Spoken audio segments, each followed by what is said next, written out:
hear ye! Greetings and welcome to a show that few will dare to enter. And for those of you who do, caution is advised, for the B-movie genre can fairly well be despised. Join Ansch and Def in their sorrow, all ye who truly feel ready for the B to Z movie show.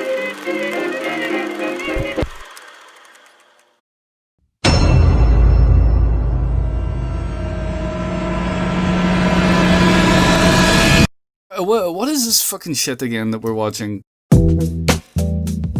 So we watched Blood Red Planet, a very colourful, very fascinating, not even really a B movie. It's a Z. It's a micro Z budget movie. Yeah, it really is. It's a bedroom project. Yeah, it's a bedroom project kind of film. Science fiction movie by the Polonias. This feels like four friends from high school in their midlife crisis decided to make a movie. Yeah, and did a fucking good job considering that none of them should have been doing this to begin with. It's made by the Polonias, and at the time that we watched the movie, we had no idea who they were. No, that was our first introduction to Polonia Brothers. Yeah, this was your choice of film too, so it was very. Yeah. Why did you pick this film initially? I tried to get to the bottom of it, but I have no idea. I just came across it somewhere, I guess. It's just a random find. Yeah, it literally just random. This was made in the year 2000. Yeah. Doesn't this feel like a fucking 1950s film? Absolutely. Yeah, like what a find, because it was such a window into who the Polonias were. The Polonias were two twin guys, Mark and John Polonia, and John unfortunately passed away. But for anyone watching this, I strongly recommend go and check out Ansch's video that he made about the Polonias. We will leave a link to that in the description below. It's over on Yovo Angelus, which is Ansch's YouTube channel.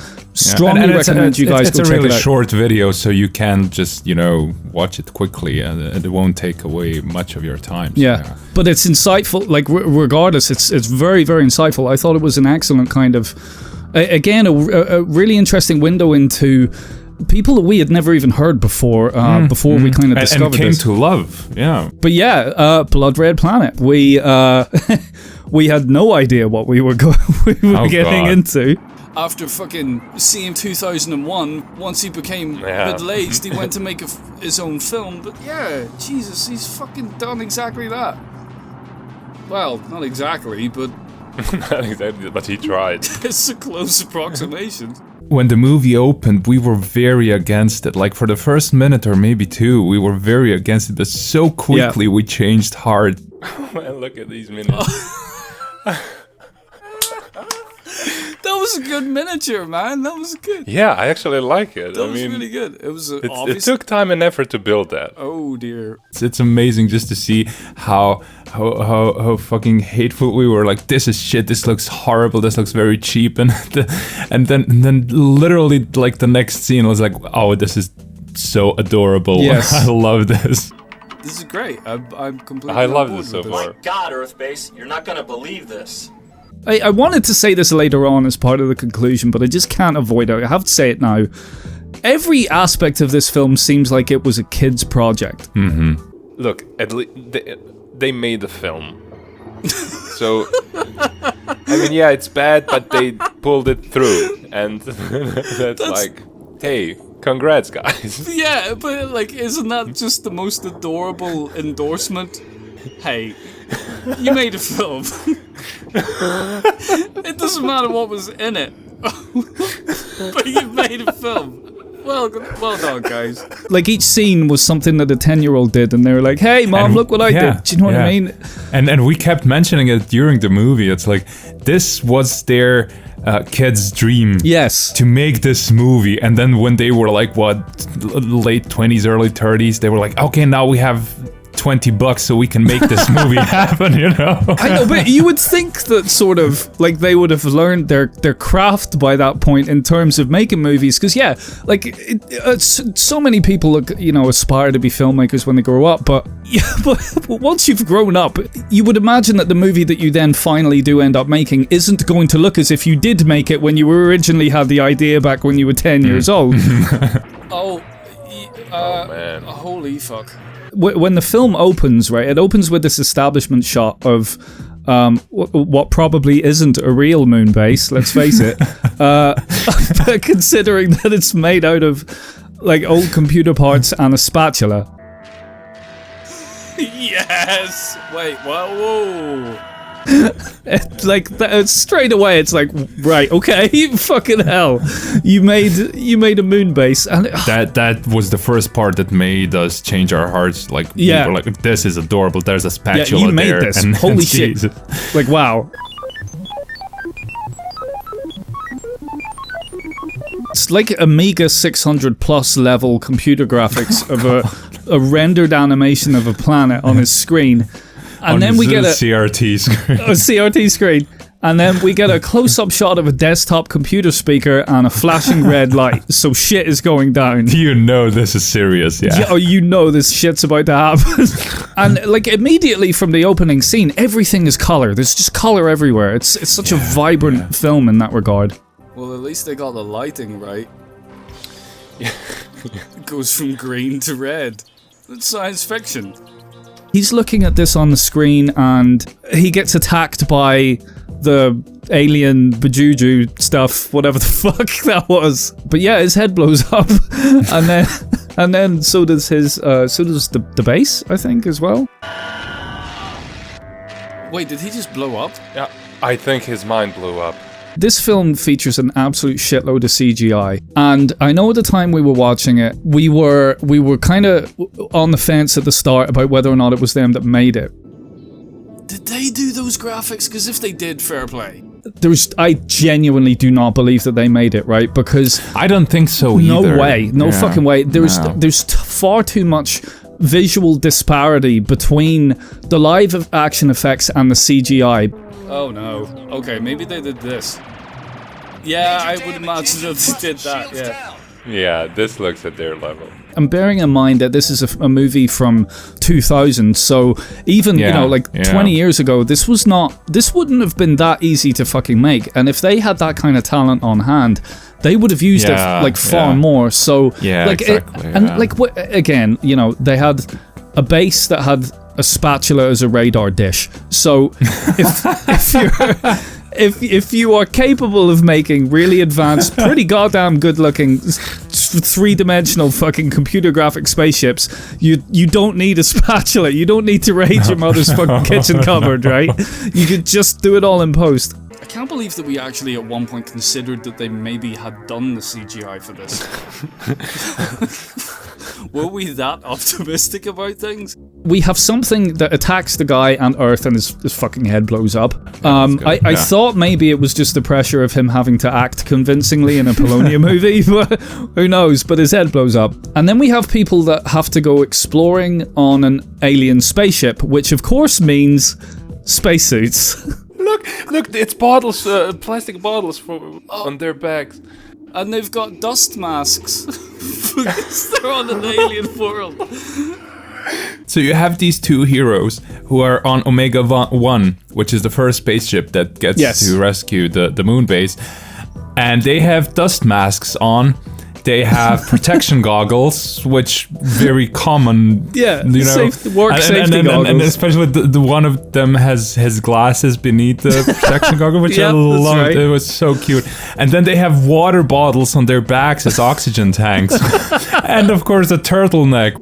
His spacesuit is a turtleneck jumper. Look, those bottles of water. Oh God! I fucking need to cosplay that. Oh, I fucking do that, no problem. Oh man, I could probably go and get the parts right now. God damn it. I think this is where we fell in love with the movie. Yeah, 100%. When you've got the balls, when you've got the fucking balls to put that in your movie, film it, and then willingly let other people watch it, bravo. It's phenomenal. How are we gonna construct our spacesuits? We'll just put some mask on that's and literally some goggles. we need a spacesuit. What do we use? It doesn't matter. What do we have? What do we have that we don't need to spend money on? Okay. Well, I was sanding down an old bench earlier on, and I've got all these fucking dust masks and fucking work safety goggles lying around. Maybe we could use them. No problem. That is exactly how what honest we'll is do. That? It's like I think I mentioned it in the recording, but it's like if they're willing to just say, look, like they're not stupid. They know that their audience are going to see it for what it is. But it's just a case of kind of going like, okay. Get over it. Just as an audience, get over the fact that they're just using dust masks and safety goggles. It doesn't matter because that's why it makes it almost seem like it's playful and childlike. That it's like kids running around. Kids would use dust masks and safety goggles as spacesuits. So it's kind of that's why this film is so fucking endearing, because it's like it doesn't matter. It doesn't matter. Hold it. There's a body. There's another one. And over there. So then they discover that the dead crew, and then are told to destroy the evidence before landing on the planetoid. The explosives they use to do this are literal household smoke detectors. What was that? Was that a smoke detector? I don't want that It looked like it. That's the one thing you need to bring to an alien world, is just in case there's a fire. How big of a bang is this? You need to bring a turtleneck, a dust mask, goggles, and smoke detector. You need to prepare for all eventualities. So they leave a smoke detector on the base and they blow it up, I think. And then they get attacked by the flying saucers. And that's right. And the Omega 1 gets destroyed. And literally immediatay after that, what Earth does is send Omega 2. It's the same thing. The same ship,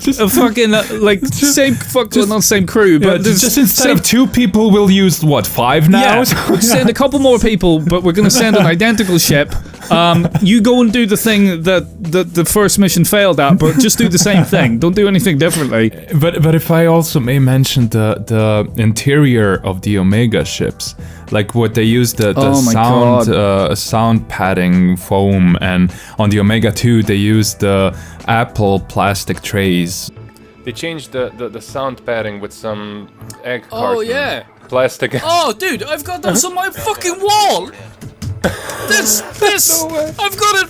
This on my wall. I have fucking glued here, man. I use it for fucking sound insulation. There you go.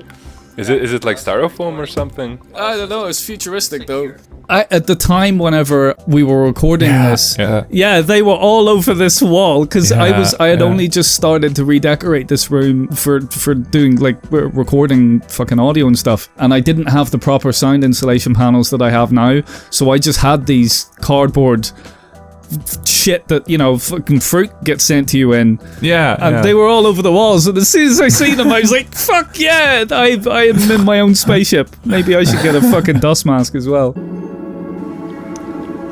I hope that's the wind. And we are introduced to John McBride and John Polonia, and the rest of the crew. I don't think if their names were ever. I don't think so, because I know them as blonde girl who is hot. Are you okay, Malcolm? Yeah, I'll be okay as soon as I change my briefs. Alcoholic, who is an alcoholic. Frankie here, reporting in. Everything is copacetic and A-OK. And getting better by the minute.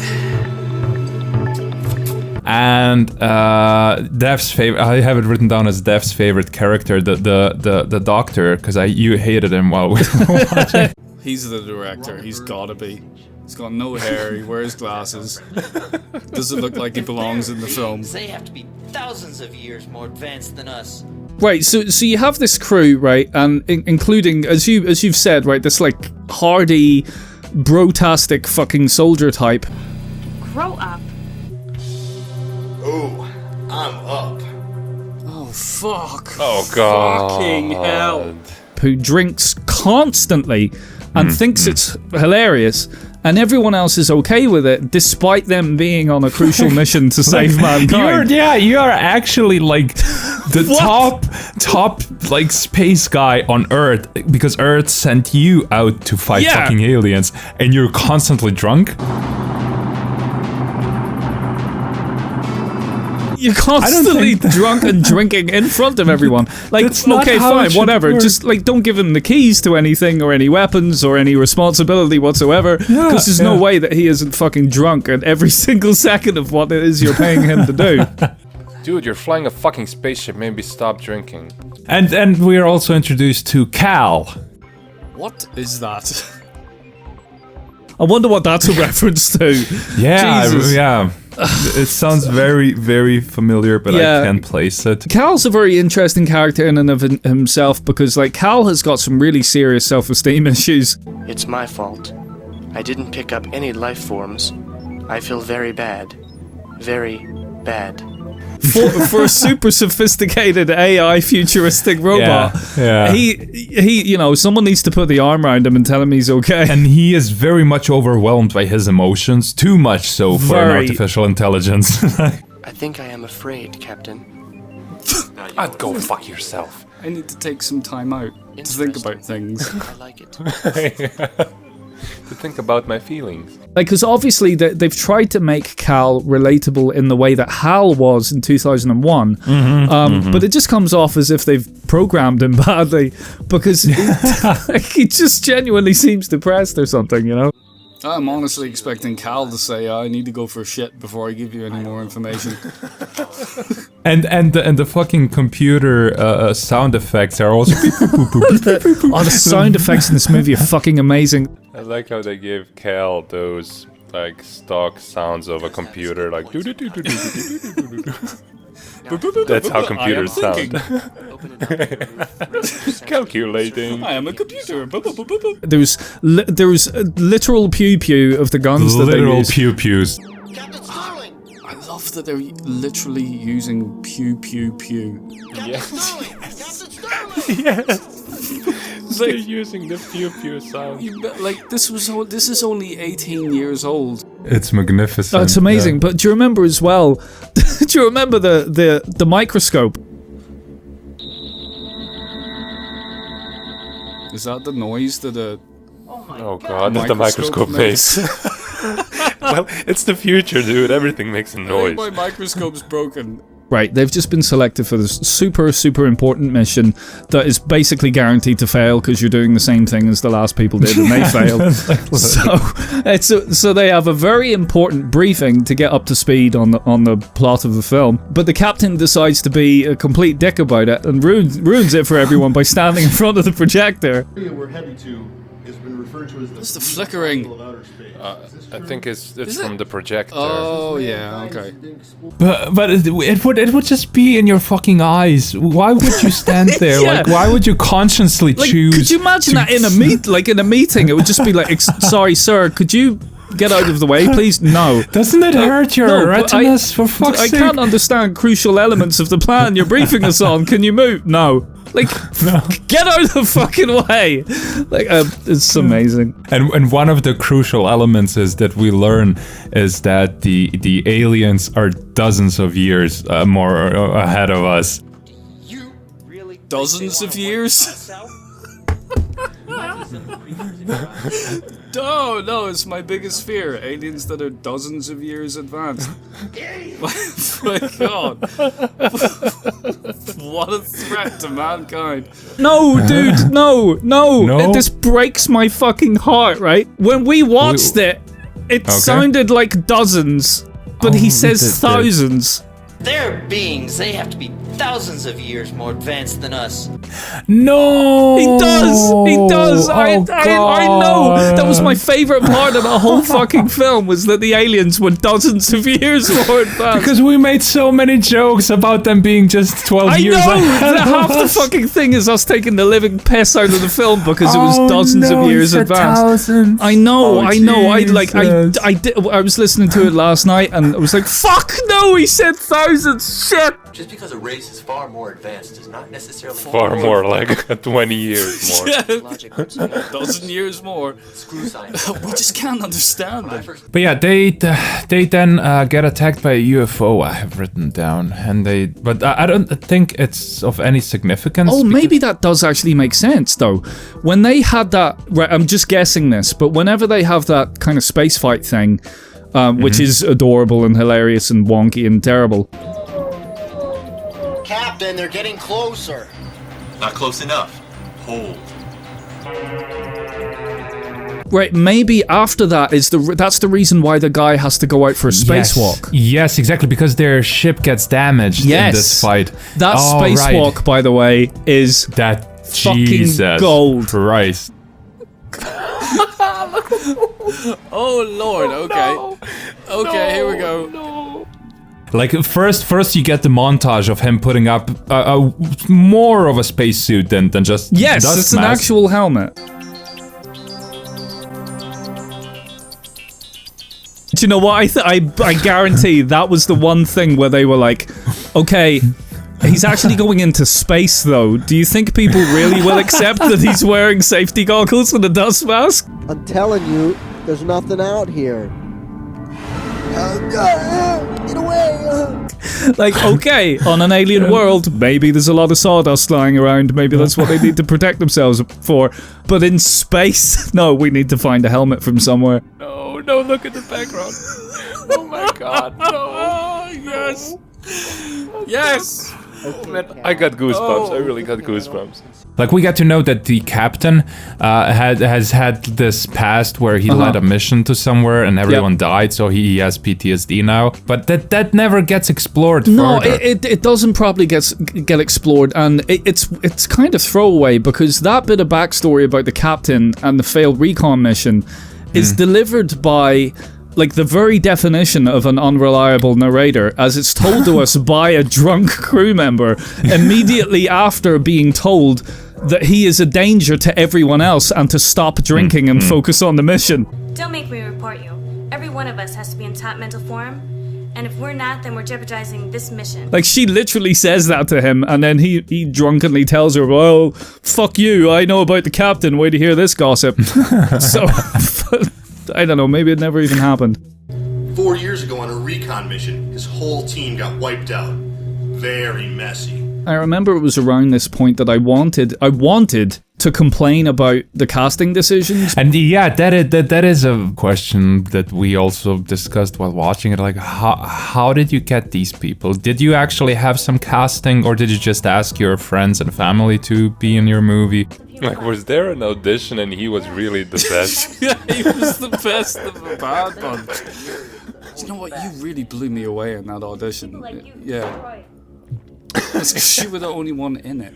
It sort of comes across as if everyone involved in it had the same level of childlike glee to be involved. Do you know what I mean? It was like, oh yeah, I'll be in a science fiction movie. Yeah, you need to. This is your uniform. Oh, I don't care. Whatever. It looks like a spacesuit to me.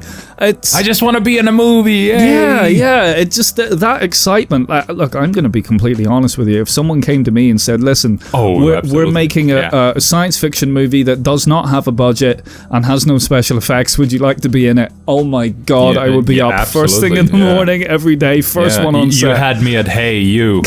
Yeah, do you want to? Yes I do. No one has any charisma in this. No. It's just like, oh well, let's save the planet. I don't know, I gotta be home by 6. But yeah, right, so Spacewalk Man gets attacked or infected or something by something. Yeah, let's say something. Yeah, something happens. We're not really sure what. Oh yeah, and then John McBride and John Polonia go down to what I presume is Mars.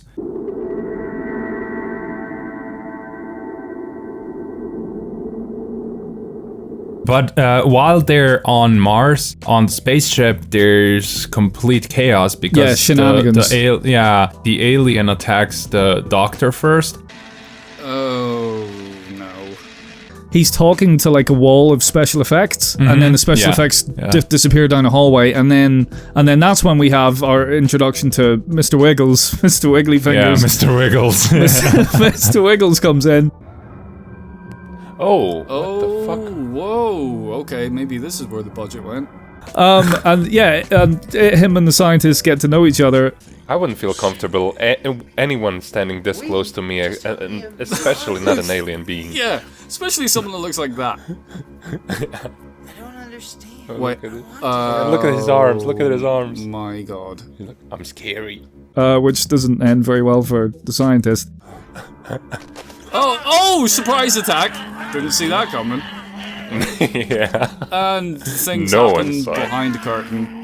But we don't get to see his death, which is like basically all until the last death in the movie are off-screen deaths. Those were great opportunities for this to be a bit of a gory kind of gory science fiction film, and for them, as we said during the recording, for them to just have fun while making it. And it was a little bit of a letdown to have that happen. I think it happens 2 or 3 times in the film where someone gets attacked by someone else and you don't see what happens, you don't see the result of it. Succumb to my charms.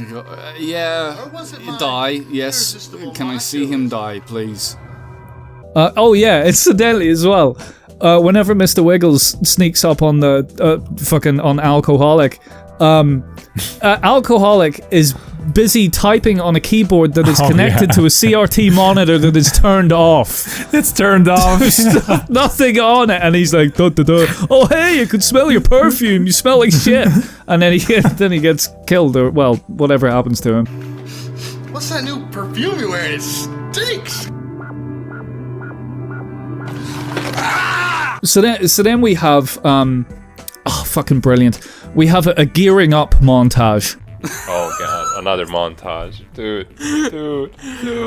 We were kind of idiotic at the time we were screening this. We didn't realize that we could fucking pause things and stuff. Yeah, for some reason we just went. But I think it was you that went to the toilet, and I sat and just watched it. And you went to the toilet when they started exploring the planet, and when you came back, they were still exploring the fucking planet. It's like 3 minutes of them just wandering around aimlessly, doing absolutely nothing.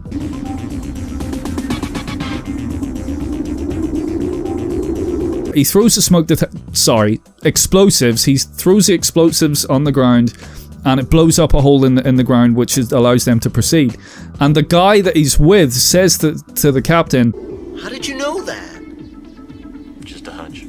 Arm your weapon. Just a hunch? Just a fucking hunch? It's like, hey, I'll throw the one grenade we have in like the middle of nowhere. Like I couldn't figure I'm gonna try that with my own smoke detectors, man. I'm pretty sure the batteries have run out anyway. But yeah, they now have this cave entrance into which they go. I love that shot. You got both their haircuts in the same frame. That was great. That was fucking great. Oh, that was my favorite shot of the film. And inside of that cave is the most magnificent monster you'll ever see. Oh, dude, look at this eye. Okay. This is another prop they have. They made that, man.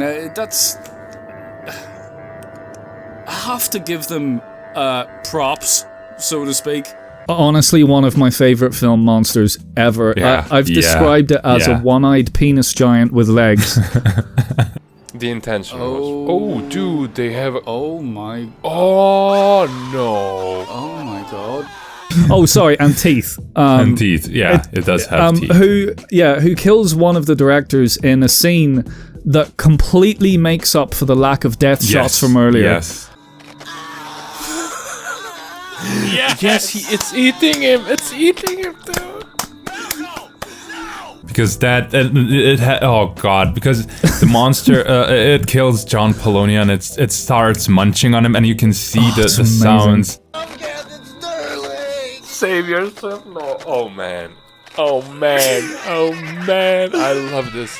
And Polonia is gurgling and screaming, and he's yelling to John McBride, "Go save yourself! Like, don't care about." Oh, it's so fucking cute. It really is such a protracted death, and like fucking John Polonia is giving it. Is it John Polonia? Yeah, he's giving it his all. Like he's like screaming his head off. But then it'll cut back to the like the stupid puppet that they've used, and it nom nom nom.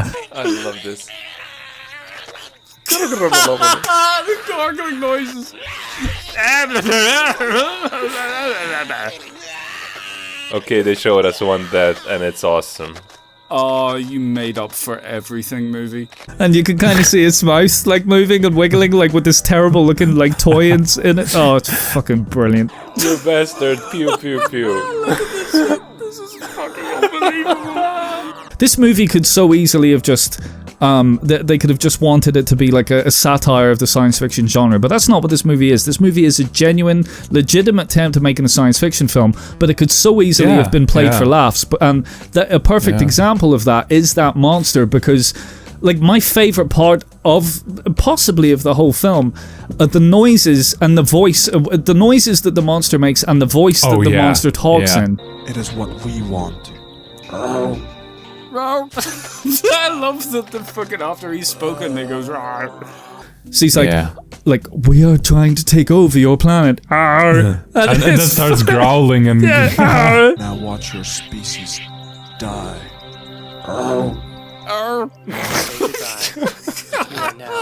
Terminated. It's fucking. Oh, it's so adorable. It's so sweet. It has this like almost intellectual like voice when it's talking, but it's intermittent with these growling sounds and being like primate fucking unarticulated noises. So,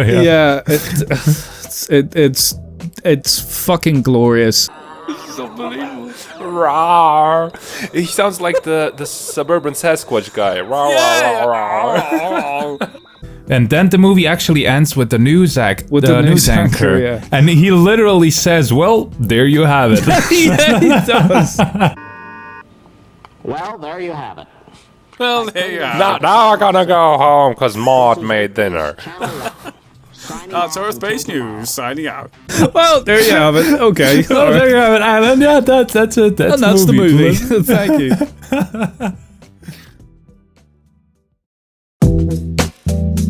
Yeah, so like the performances in this film, I think, as we touched upon, they're not very good, to say the least. To say the least, yeah. They're not great. Let's just show this damn thing what we're made of. Oh man, dude. Once more again with feeling, nope, first cut was fine. The people in this movie, they don't seem to be completely and utterly embarrassed by being in it, but you would imagine if they had done a proper casting call and hired an actor and then said, okay, we're going to do a costume test, and then they handed them a dust mask and goggles, and they were like, oh, is this just like placeholder stuff until we get the proper costume? No. That's not. No, we're actually filming. You're in the movie right now. Because I could see like proper actors running away from the set. You know, career killer. Captain, I really think that I should go with you. I'd rather you stay and keep working on that autopsy. Damn him! One thing that we noticed in the credits as well, which was wonderful, was 4 separate people did the sound effects for this movie. Did they just argue with each other the whole time? Did they communicate with each other? You know the way when 2 kids are like having a fight between each other and they won't talk to each other even though they're in the same room, so they get their little sister to communicate. Yeah. I'm not speaking to him. You tell him I'm not speaking to him. Maybe that's how they did the sound design for this film. We need them now! I liked that we didn't know of Polonia Brothers before watching this movie, you know. Because it really changed our minds and our appreciation for them. Because we went into this almost deliberately trying to hate it, but ended up fucking in love with it. Yeah, it was such a great experience. Like, I mean, even in the audio of us kind of talking about it afterwards, we were just floored. We didn't even know what to say. We were like, fucking hell. So what's your thoughts? The thing about this kind of science fiction is that you cannot get away with not showing the environment that your story is set in for very long, right? You can, if you say that your film features a spaceship, then at some point you have to show a spaceship. If you have an alien hive mind creature thing you have to at the very least like show like a silhouette or something. And with certain science fiction, all you need to do is like say the person is from the future, for example, and then bang, you have a science fiction film without the budgetary issues of having to like design a future cityscape or anything like that. But with this kind of science fiction that is actually set in the future and is in fucking space, you have to convince the audience of the world in which the story is set. That requires... that is a very, very difficult task to manage. You need so much fucking effort, regardless of your budget, right? Like, it kind of scales. The ambition kind of stays at the same level despite the amount of budget you have, right? But with no budget, you have to find a way of doing those things yourself. So even if it looks hokey and dreadful, there is a bare minimum that has to be created in order to make that kind of film. So even though the Polonias did pretty much did do the bare minimum in order to tell the story, it's still so much fucking work when you have no money and like the only things you have in abundance are like shit you found lying in the fucking street or your mum's kitchen cabinet. I do like their miniatures and their props. I mean, they're cheap and shitty, but dude, they tried. Gave some effort. Yeah, they tried. A complete disregard for limitation. Yeah, they just don't care. They're just like, hey, let's make this. Even though it we want to make a vampire movie? Sure. We haven't done one of those yet. Let's do a vampire movie. We want to make a giant robot movie? Yeah, sure. Let's do that. Yeah. Total disregard for what is like conceivable. It just they just have an idea and they go with it. You know, it's like no, we don't have the budget. Maybe hold this off for later. Do you know what they seem to not be constrained by? They don't seem to be constrained by fear of failure. We don't know how to do that. What if it looks terrible? What if we make a movie and we've wasted our time? What if we make a movie and people think it's dreadful? None of these questions come into their fucking minds. It's just this pure love of the creative process, and you can see it, you can feel it while watching the movies that they actually enjoyed making this. And they didn't give a crap how it looks or how it will end up. They just wanted to make it, and that's what they did. It's such honest fucking creative fucking production. I'm kind of in love with these guys. Oh my god, this is amazing. This is fucking amazing. So yeah, would you recommend this movie then? Do you know what? It would be impossible not to recommend this film. Yeah, look, it's, you know, not all movies are for everyone, and this is the kind of film that I don't think everyone are gonna understand. I don't want this to sound pretentious or like some superiority complex or something, but I don't think a lot of people would understand it in the same way that we have understood this film. I think a lot of people would watch this, your average moviegoer would watch this and just purely see it on a technical level as being hideous. And not really sense the kind of love and dedication and devotion that we think does exist in this film. I know how that sounds, and I don't want to make it sound like, oh, you know, well, we have some deeper understanding of that. That's not what I'm getting at. It's just, you know, different strokes for different folks, and I think certainly for me, when I watched this film, I got this tremendous sense of just genuine, honest, just kind of childlike glee and enjoyment and devotion to what it was that they were making. Almost to the point where it was irrelevant what the audience thinks of it. It's like they made this movie because they wanted to make a movie.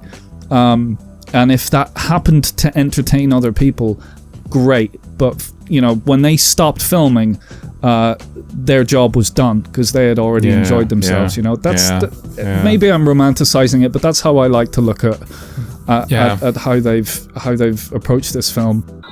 We'll fight to the end. You'll never win. Just give it a chance and just don't be put off by the dust masks and the water bottles.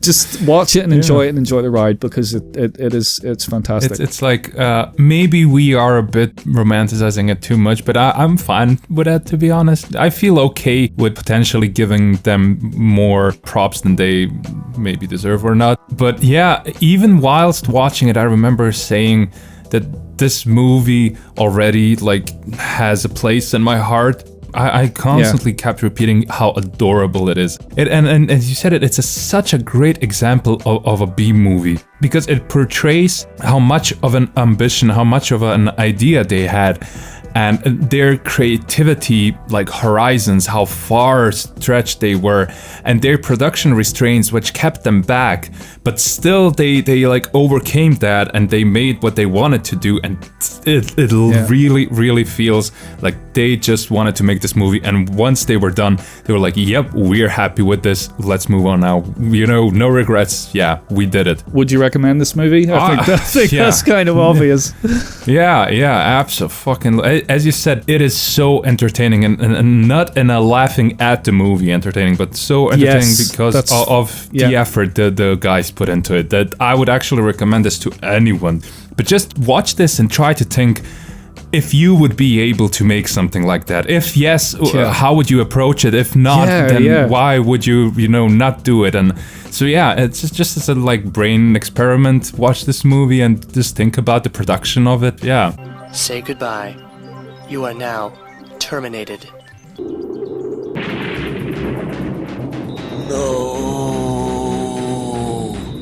If you don't mind, I have this.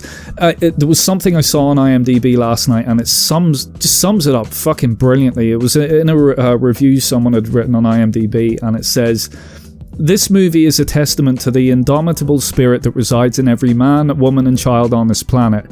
One day, we too may be called upon to defend ourselves against a hideous alien scourge with nothing but smoke detectors and bad dental work, and I, for one, salute those who triumph over adversity in such a fashion." Like, fuck yeah.